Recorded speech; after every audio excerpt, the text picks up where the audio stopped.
Bien, buenos días nuevamente. Mi nombre es Sebastián Barros y volvemos a las clases de sociología virtuales después de ese video inicial explicativo que ustedes pudieron ver el otro día. Hoy primero con un aviso parroquial van a ver que van a encontrar en el aula virtual una serie de actividades que ustedes tienen que hacer. Por un lado, completar el perfil de estudiantes en el aula virtual. Eso nos va a permitir a nosotros, si pueden pongan una foto, etcétera, hay una serie de puntos que ustedes tienen que completar.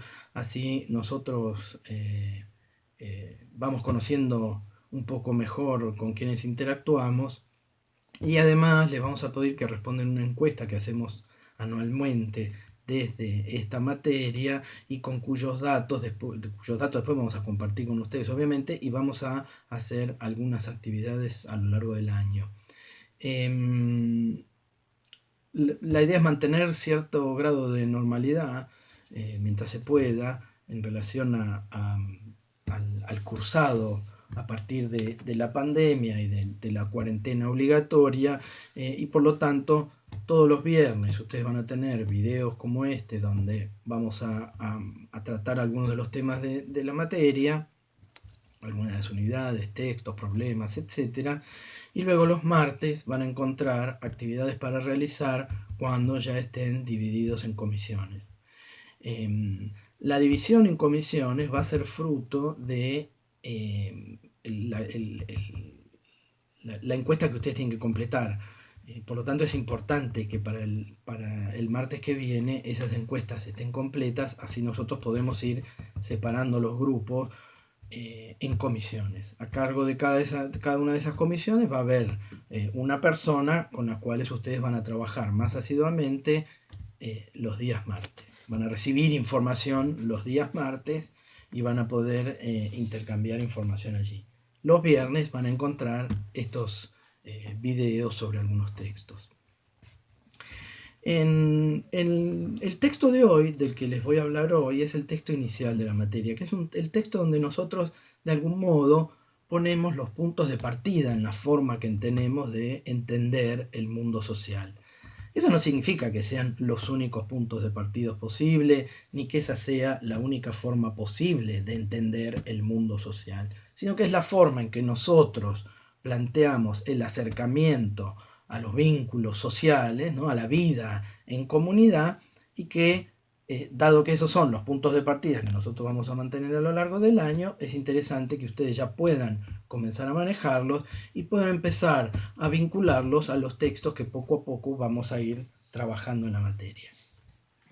Entonces yo les voy a pedir hoy que, en relación a ese texto, ¿sí?, ustedes van a ver que ese texto tiene un montón de información posible, y toda esa información puede ser leída de una manera infinita de posibilidades, ¿no?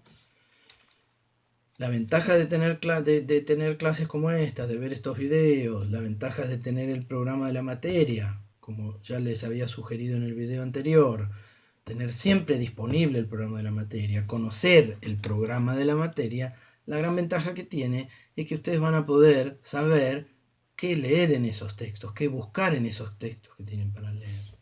Entonces hoy lo que les propongo es buscar dos cosas en ese texto, dos cuestiones que van a encontrar en la página 4 del texto. Allí se habla de formas de entender el mundo y formas de conocer el mundo. Bueno, en primera instancia entonces vamos a hacer referencia a esas dos cuestiones: formas de conocer el mundo, formas de entender el mundo. ¿Qué diferencia hay entre esas dos cosas? Ustedes ya tuvieron un acercamiento a esas formas de conocer el mundo cuando en el seminario de ingresantes hablaron sobre teorías del conocimiento. Ustedes leyeron un texto, probablemente hayan leído otro, pero al cual yo voy a hacer referencia, es el texto de Klimovsky e Hidalgo, ¿no?, sobre epistemología de las ciencias sociales, teorías del conocimiento en las ciencias sociales. Ustedes van a encontrar que uno de los puntos centrales que aparece en nuestro programa de esta unidad número 1 es precisamente el pluralismo metodológico. Es decir, que para nosotros los métodos para acercarnos a la realidad social son plurales. No hay una sola forma de conocer ese mundo. Y obviamente que va a haber también distintas formas de entender el mundo, como yo les decía recién. Entonces, cuando hablemos de esas formas de entender el mundo, vamos a hablar sobre supuestos ontológicos con los cuales nosotros nos acercamos al mundo. ¿Qué significan esos supuestos ontológicos? Primero, ustedes podrían buscar, cada persona por su lado, qué diferencia hay entre epistemología y ontología. Eso lo pueden hacer en cualquier manual de filosofía, lo pueden hacer rastreando en internet, con algún libro que tengan disponible, etc. Pero ¿cuál es la diferencia entre ontología y epistemología? Si epistemología es una forma de conocer el mundo, ontología son las distintas formas de entender el ser de ese mundo. ¿Cómo es que efectivamente ese mundo es? ¿Cómo lo vamos a entender? ¿Qué vamos a entender por social? Como vamos a ver en un segundo, no siempre existió la idea de sociedad y la idea de lo social. Bueno, ¿qué significa entender el mundo? ¿Cómo tomamos ese mundo? Es difícil pensar en formas de conocer el mundo si antes no reflexionamos sobre formas de entenderlo.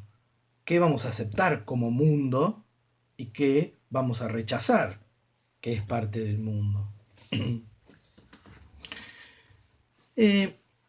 Allí van a encontrar ustedes 6 puntos de partida en relación a esta forma de entender el mundo. 6 supuestos para comenzar a mostrarles la manera en que nosotros entendemos ese mundo social. Que insisto, puede haber otras maneras. Y hay otras maneras. El primer punto que van a encontrar es que el mundo está organizado discursivamente. ¿No? ¿Qué significa tener una concepción discursiva de lo social? Bueno, eso implica que el mundo, lo que nos interesa a nosotros como cientistas sociales entender como mundo social, son los significados que ese mundo tiene.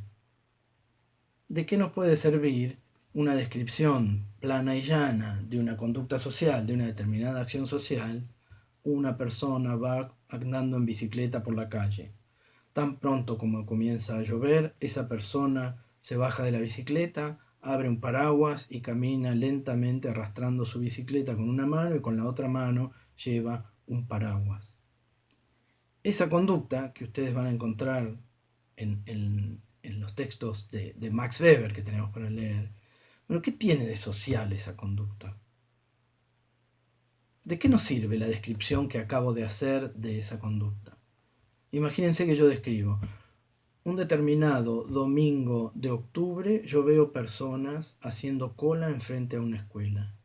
Esas personas, a medida que ingresan a la escuela, buscan su nombre en un listado y a partir de esa búsqueda concurren a un determinado, a una determinada habitación de esa escuela, a una determinada aulas probablemente, supongamos que no nos interesa si son aulas o no, a una determinada habitación de esa escuela, o a habitáculos separados donde ingresan individualmente luego de dejarle un papel, una tarjeta a la persona que parece estar a cargo de la distribución de la gente, que anota algo en un papel, ingresa. Cuando ingresa no sabemos bien lo que hace, pero en base, como nosotros ingresamos podemos ver que mete papeletas adentro de un sobre, sale de ese cuarto, de esa habitación, introduce el sobre en una urna, firma un papel y se retira. Pensar que el voto es eso suena bastante ingenuo. Es decir, que lo que nos va a interesar a nosotros por tener una concepción discursiva de lo social son los significados que adquieren todas esas conductas. El significado que adquiere el hecho de llevar un paraguas, de poder ir en bicicleta, el significado que adquiere el voto en una sociedad democrática como la nuestra, etc. Entonces, que el mundo esté organizado discursivamente no significa que esas conductas no existan materialmente, que yo no las pueda ver, que yo no incluso pueda tocar esas personas que están haciendo una cola, que yo no pueda ver un paraguas, que yo no pueda andar en bicicleta. Pensar en una concepción discursiva de lo social es interesarse por los significados que adquieren todas esas acciones y esas conductas. Obviamente que esos significados cambian, porque la vida social no es una vida que es siempre igual, que no está instituida de una vez y para siempre. Esto parece una obviedad, pero lo que nos muestra a nosotros es que esos significados van cambiando. Por lo tanto, si van cambiando, significa que son contingentes, no hay ninguna necesariedad ni en esos vínculos ni en esos cambios. El hecho de que esa persona pueda ir en bicicleta o pueda ir caminando o pueda ir en distintos medios de transporte, incluso el hecho de que esa persona tenga la necesidad de desplazarse, es algo totalmente contingente en esas relaciones sociales. No hay ninguna necesariedad. Esa persona no se traslada porque hay un llamado natural a ese desplazamiento, sino que se desplaza por ciertas relaciones sociales que la obligan a hacerlo, ¿no? La relación laboral, una relación de parentesco, una relación cultural, etc. Esos desplazamientos no tienen un origen necesario, sino que son desplazamientos cuyo significado es contingente. Si esto es así, si el mundo social cambia contingentemente, y de hecho a veces es muy difícil poder predecir hacia dónde cambia. Ustedes habrán encontrado todos estos días preguntas que se hacen los medios de comunicación y que en general se hace el periodismo sobre cuál va a ser el mundo después de la pandemia del coronavirus. ¿Qué mundo vamos a tener? ¿Cómo va a funcionar el mercado? ¿Qué impacto va a tener esto en los gobiernos? Y nadie sabe bien qué impacto va a tener ni cómo va a terminar esto. Puede que cambien muchas cosas, puede que no cambie nada. En cada crisis se asume que un montón de cosas van a cambiar y un montón de cosas no cambian. Es decir, que, y si cambian, no siempre cambian como nosotros lo predecimos. Por lo tanto, esa contingencia del mundo, esa no necesariedad, lleva a un mundo social que es dinámico, así que nunca es estático. Nosotros como cientistas sociales podemos tener una fotografía estática de un cierto momento de relaciones sociales, podemos tener datos sobre el desempleo en ese momento de una determinada sociedad, podemos tener datos sobre violencia de género, podemos tener un montón de datos sobre la vida social. Ahora, esos datos son dinámicos, algunos cambian más rápidamente, otros son más lentos para cambiar, pero nunca están vinculados a una sustancia de relaciones sociales que se crean de una vez y para siempre. ¿Cómo se van dando esos cambios entonces? ¿De qué dependen? ¿Cómo entenderlos?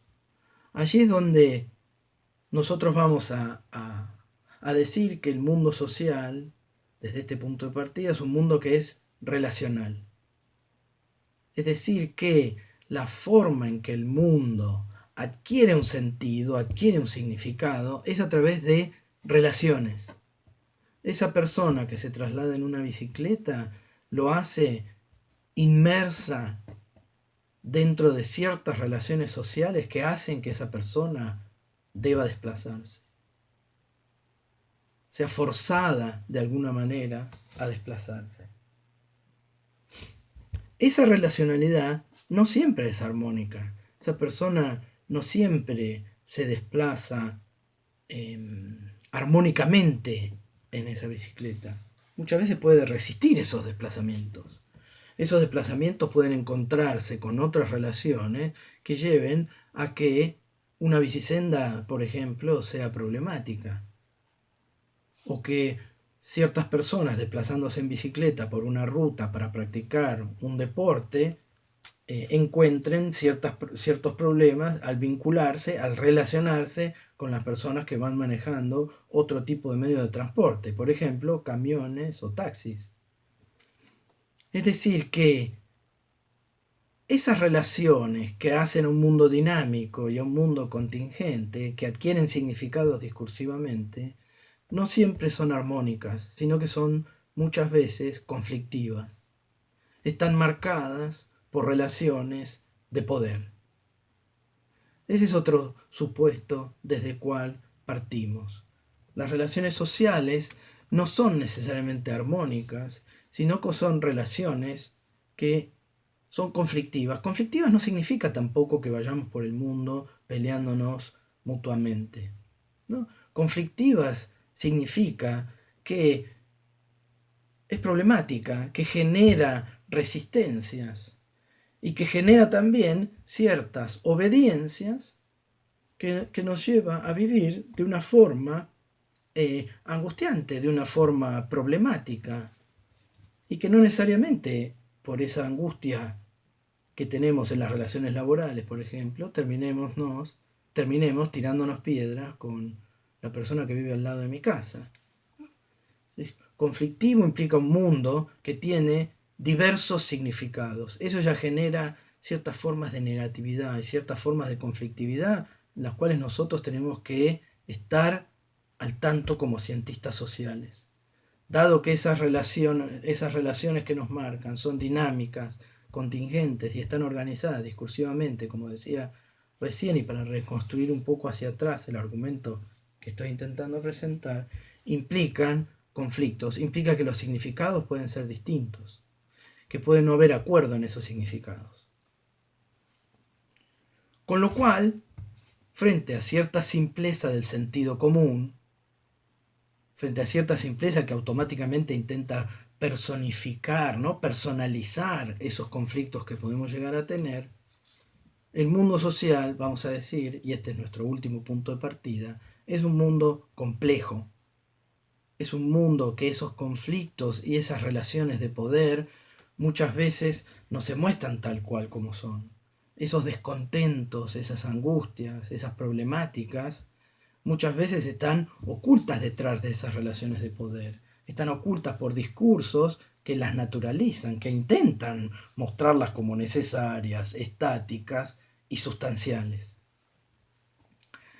Eso es a lo que tiende el sentido común, a hacer el mundo estático. Y lleva a que ese mundo sea entendido de forma naturalizada, sustancializada, ¿no? Los vínculos entre las personas fueron siempre de este modo. Los vínculos de la desigualdad siempre existieron, por lo tanto la desigualdad es algo natural, etcétera, etcétera. Entonces, contra esa simpleza del mundo del sentido común es que nosotros vamos a plantear la complejidad del mundo social, la complejidad de las ciencias sociales. Las ciencias sociales, y este es el segundo punto en el cual les voy a pedir que hagan hincapié en ese texto, se diferencian del sentido común. Entonces van a encontrar en el texto que esa idea de ciencias sociales es una idea particular. No siempre hubo ciencia en la vida de la humanidad y no hubo siempre sociedad en la vida de la humanidad. La sociedad es un descubrimiento relativo, la idea de lo social, la idea de sociedad es un descubrimiento relativamente nuevo de la vida de los seres humanos. No siempre hubo una esfera de la vida social distinguible de otras a la cual nos referimos como lo social o la sociedad. Y tampoco hubo siempre una forma de conocimiento a ese mundo social que exigiera presentar cierta evidencia de ese conocimiento, evidencia adecuada de ese conocimiento, y que discursos que sean coherentes entre sí y que puedan ser puestos en duda por otros miembros de esa comunidad académica o de esa comunidad científica o de esa comunidad que genera conocimiento. Eso frente a un sentido común que ya es un conocimiento primero. Nosotros, como cientistas sociales, tenemos que entender que esos significados de los que hablábamos en esos 6 puntos de partida son ya experiencias de un mundo. Nosotros investigamos un mundo que ya fue experimentado, un mundo que ya tiene significados. Ustedes van a tener un ejemplo en ese texto, presten atención a ese ejemplo de la piedra de Rosetta.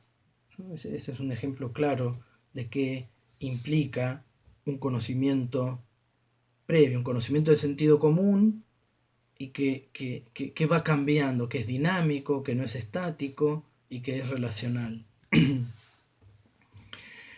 Entonces, en definitiva, y para ir terminando este video que ya se está alargando demasiado, fíjense en esos 6 puntos de partida originales que les decía, fíjense en la contraposición que hacemos allí en el texto entre ciencias sociales y sentido común, fíjense qué diferencias pueden encontrar de entre esas dos formas de acercarse al conocimiento social. Eh, Completen por favor la encuesta, completen por favor el perfil en el aula virtual. Nosotros en base a eso el martes ya van a estar trabajando en las comisiones o grupos respectivos que les toque.